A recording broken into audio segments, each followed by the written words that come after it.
sign. Good morning or good evening to everybody, depending where you are. Holy cow, the music was super loud. I was jamming earlier, if you couldn't tell. So first of all, I hope everyone had a peaceful and reflective Memorial Day weekend. I had the privilege of attending my son's staff sergeant promotion ceremony. At 24, to make a E6 is pretty impressive. And he's got a bit of a slog for his next promotion, but hey, what's up, KP? Hey, Dan. But super great guy, and I'm super proud of him. And I can't complain. I've raised 3 kids, and nobody's in prison, despite their mischief as younger adults. Nobody's a crackhead. Nobody's otherwise terrible person. So I guess I did something right. Hey, Moldy, what's going on? Hey, Niels. Hey, Loretta. Folks, is it me, or does all this seem interrelated? Like everything.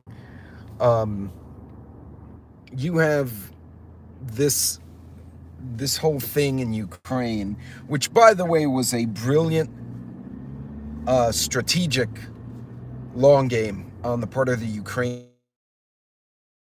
Whether it will create a escalation to a level that none of us want, that remains to be seen. But these guys snuck into Russia, a special ops team, and somehow they loaded these drones onto a vehicle that was not detected. So they clearly had a way to get through, and then deployed these drones and blew up a bunch of stuff, which was actually, Japan is awesome. Actually really brilliant. Tactically, it was excellent. Strategically, I think it was a big black eye for the Russian Air Force. On the flip side, the Russians are pissed, and it's almost to the point it almost seems like we're trying to negotiate, and people are trying to instigate things to get worse in Europe. I mean, is it me, or am I the only one? Put 1 if you think they're trying to make it worse. Like, I would think you'd want to try and negotiate and figure out some kind of DMZ or something. I think hey, Tony, it's absolutely insane. Like, okay, we want to negotiate for peace. We're going to blow up a bunch of your airfields to really piss you off before we go to the table. Maybe that was a negotiating leverage. Who knows? But in any case, that just blows my mind. Also blows my mind that the security in these airports was so lax that they were unable to intercept these drones. These were not long-distance drones, by the way, like a Reaper. These were quad and octocopters, so they got 20-kilometer range, maybe 50. So and as far inland as it was, these guys had managed to sneak into another country and went way the hell inside with a bunch of toys, and then broke stuff. But that's scary. And then yesterday I start getting from my corporate security guys, I'm getting blinged on my phone, avoid Boulder, Colorado. And I'm like, what the hell's going on now? And this psycho, who, by the way, overstayed his visa, he is here illegally from Egypt, ran up to a pro-Israel parade. They were like having some kind of gathering picnic. It wasn't a fight or anything, with a homemade flamethrower and Molotovs, and starts trying to burn people. And he burned a bunch of folks. And then his shit broke, so he just sat there, took his clothes off, and started yelling. And then the cops came and dragged his ass down. What the hell? It almost seems like the world as we know it is being attacked. I mean, it is the world as we know it being attacked, in my opinion. Oh yeah, he's insane. And Neil, here's one. You want to go down a rabbit hole? I know Neil loves those rabbit holes, because I sure as hell do. You use social media, or you, the bad guy, uses social media to manipulate people who are already unhinged because you can kind of pick them out on the internet, right? If someone's really wiggy, you'll see it by their videos and then instigate that person to do some horrendous shit. And then you wash your hands of it, delete your account, right? And you've totally instigated some attack of some type, but how do they pin it to you? Where do you point the finger of blame? And this is asymmetric warfare at its pinnacle. It's being able to go and find someone to instigate so they do something horrendous. That, and the other agency, the KGB guys too, or FSB, whatever the hell they're called now, and the IRGC, all these intelligence agencies, the Mossad, this is a manipulative strategy. You look at JFK, Lee Harvey Oswald was not right in the head. I mean, you just look a picture of him, he was like, he looked demented, but, you know, were there multiple shooters? Maybe, maybe not. Did the CIA have their hand in it? LBJ, who the hell knows? The bottom line was somebody instigated this guy to do something bad, or at least instigated him to get involved enough to be the scapegoat for 50 years.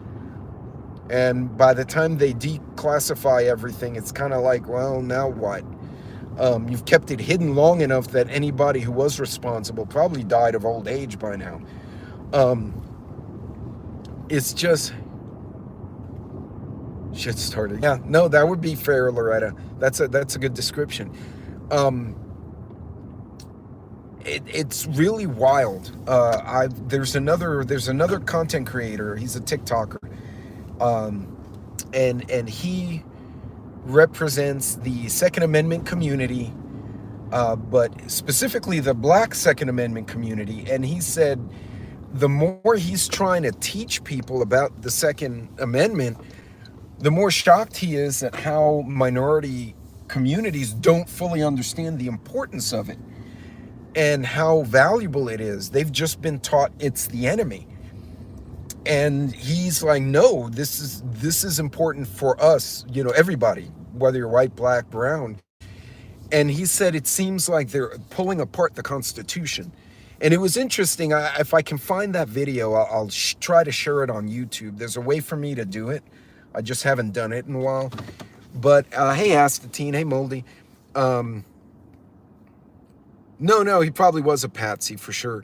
But seeing all these diverse communities all of a sudden starting to open their eyes and go, wait a minute, we've been lied to. It's all bullshit. I mean, to me, it's kind of exciting. I think it's great. But what the hell? So, you know, Ukraine goes and tears up a part of Russia. So did the Russians instigate, you know, McMuffin up there to go and attack the Jewish folks at the parade? Would it be unheard of? What? It just seems there's so many blips on the radar, and when they happen one after the other very quickly. Look at New Year's Day. You had a former special ops guy blow up, self-drive a Tesla to the Trump Tower and set it on fire. It didn't blow up. It kind of was an incendiary event. This guy more than likely could have created an actual explosive, but he chose not to. And then you have the guy in New Orleans just went with an electric truck and just ran a bunch of people over. I think what we've seen in Europe, we're going to start exactly right, Neil. I don't trust them or anyone. No, that's fair. Was said to be one. Think of the... Oh, interesting. Blame it on mommy and daddy for not providing whoopings. You know, I told my daughter, and my daughter just turned 30, and I told her, I said, you know, she actually thanked me. She's like, Dad, I didn't listen to you, because she was, you know, she was a shit, like most of the children, or my kids were anyway. And she said, thank you for everything you taught me, because now at my age, I'm looking back going, oh shit, that's what Dad meant. Like all the little bells are going on. And I said, well, when you were a child, whether you liked me or not, I was a benevolent dictator, right? Like what I said ultimately went, whether you liked it or not, it just sucked. Now I'm your helpful drunken advisor because A, you and I can go to the bar together, and be your grown-ass person. So you want to do dumb shit, have fun, go after it, but good luck with that, because you're the one going to jail, not me. And she laughed, and she said, no, that's true. But yeah, you have to be a parent. You can't be a best friend to your kids. Not that you can't ultimately be their best friend as adults, but my job is to get them to the adulthood where they're not crackheads, if that makes sense. There have been two Jewish camps, been fighting over a long time in World War II Eastern Jew. Oh, wow. That's interesting. I did not know that. There have been... Now I'm going to go down that rabbit hole. But it's interesting, though. It's interesting how quickly things happen simultaneously. And it's funny, Angry Prepper made a video last week saying it's too quiet. Like, it was starting to give him the heebie-jeebies. It's like, these folks are way too quiet. Something's going to happen. I did not expect the strategic bomber base to get blown up the way it did by the Ukrainians. The thing is, although Ukraine is getting really good at those kind of operations because NATO and the US have been training them, I don't think they did this on their own. They had to have had intel to specifically pick those targets and routes. Is it someone inside Russia trying to upend Putin? Was it the Americans, the Brits, the French? I mean, the Germans, the French, the Brits are more than capable of helping the Ukrainians do this kind of stuff. It's scary. What is this? The AI generates, supposing from a cell phone. Zoom in and one of the cops has monster face. Interesting. So,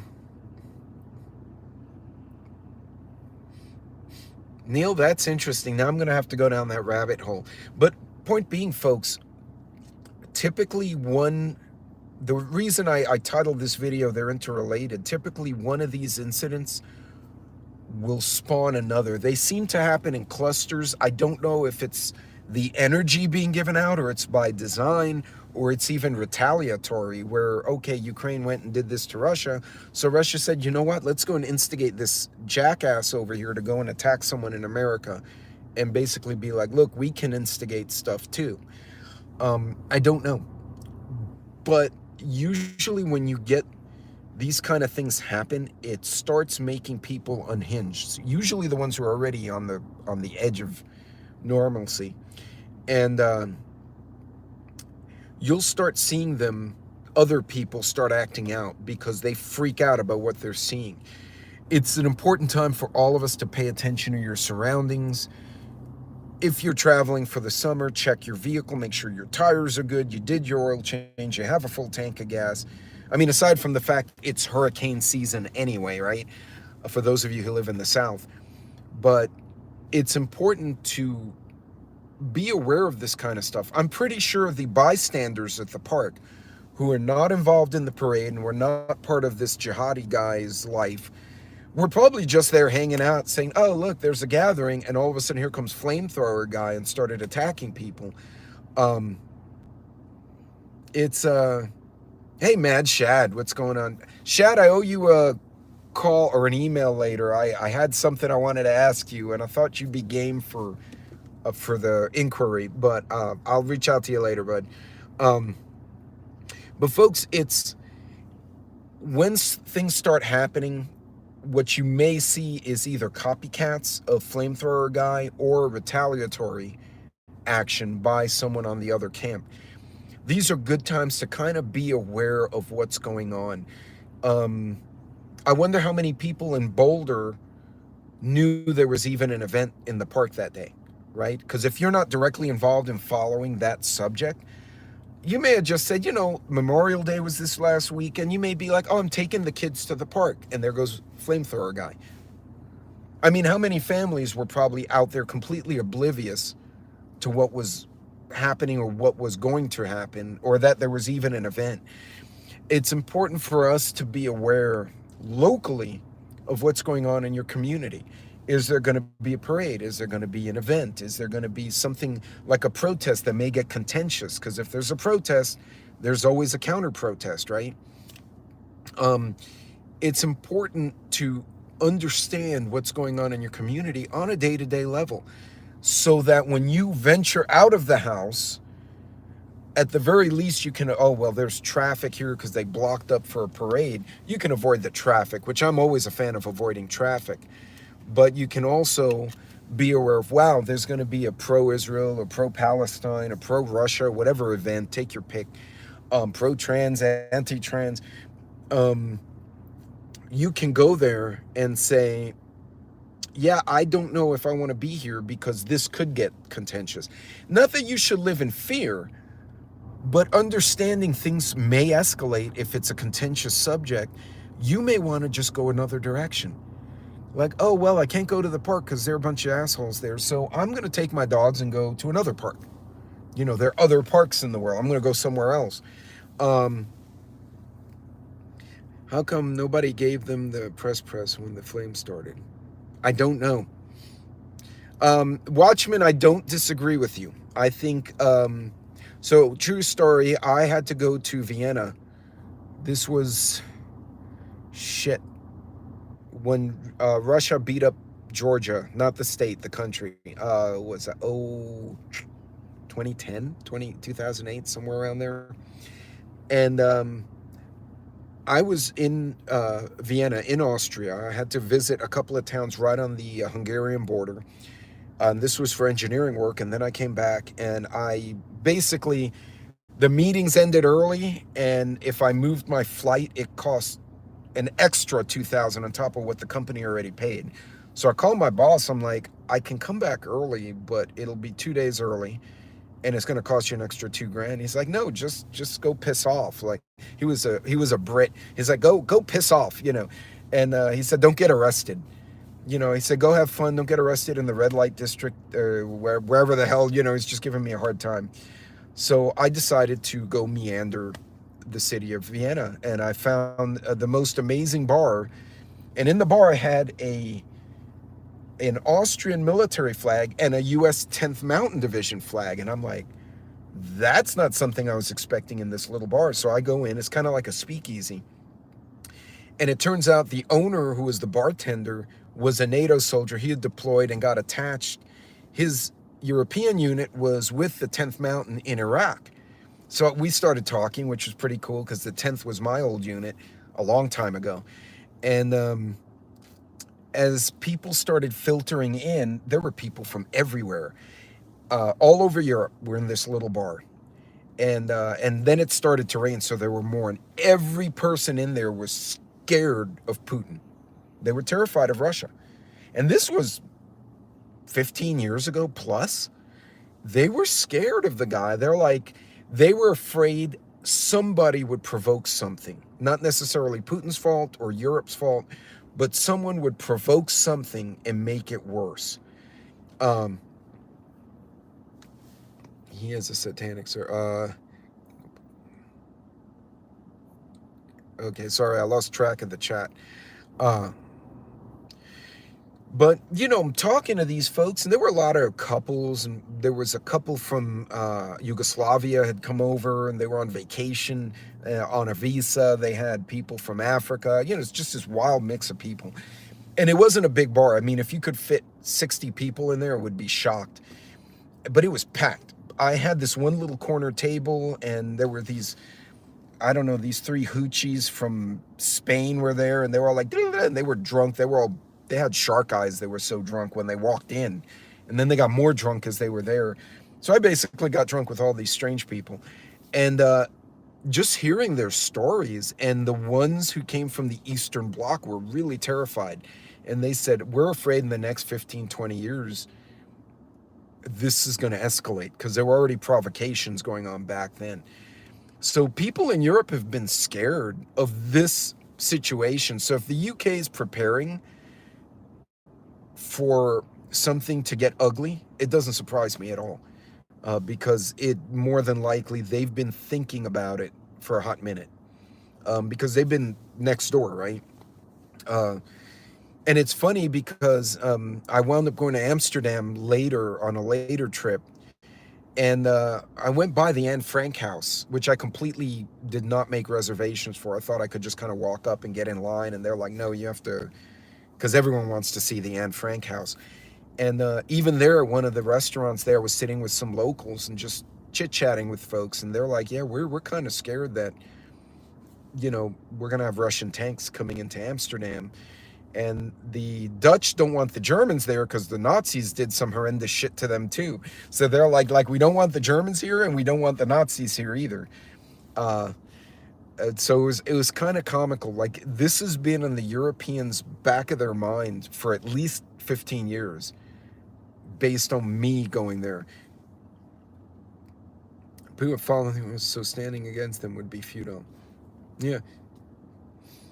Yeah, and hey, Kutuglu Turk, I'm sorry if I misspelled your name. Thanks for joining me.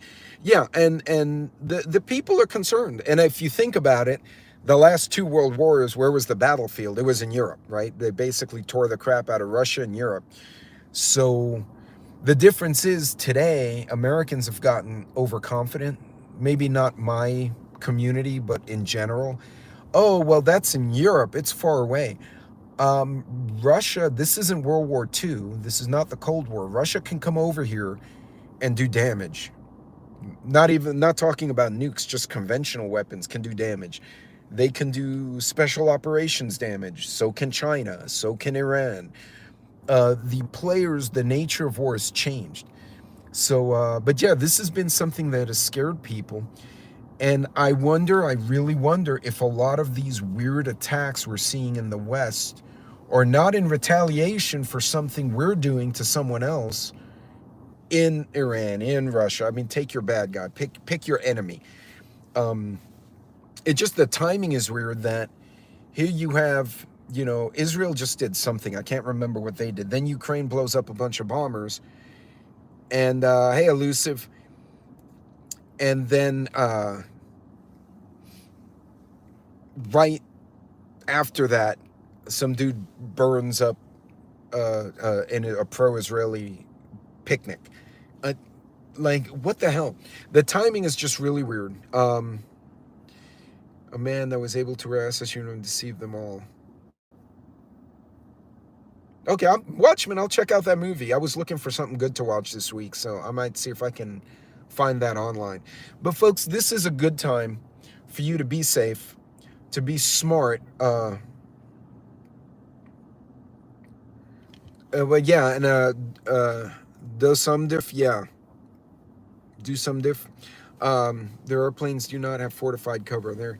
Yeah, and that's the other thing is, look at our airports, right? There's not a lot of protection there. That's super concerning. Now's a good time when you plan your trips, if you're out and about, even if you're just going across town, know what's going on in your community. Know what's going on. Are there protests? Are there riots? Are there parades? Be smart. This is not a time to be panicked. It's a time to learn. And, you know, I've seen some channels that go up there and go, oh, you're going to die. There's one fellow in Canada who shall remain nameless, who apparently is now getting roasted on X because he took some ridiculous hot take about the thing in Ukraine. And he's like, I predicted this. No, pendejo, you didn't predict anything. Anybody with half a brain cell could see that eventually it would escalate and the war would go deeper into both countries. It's just, anyway,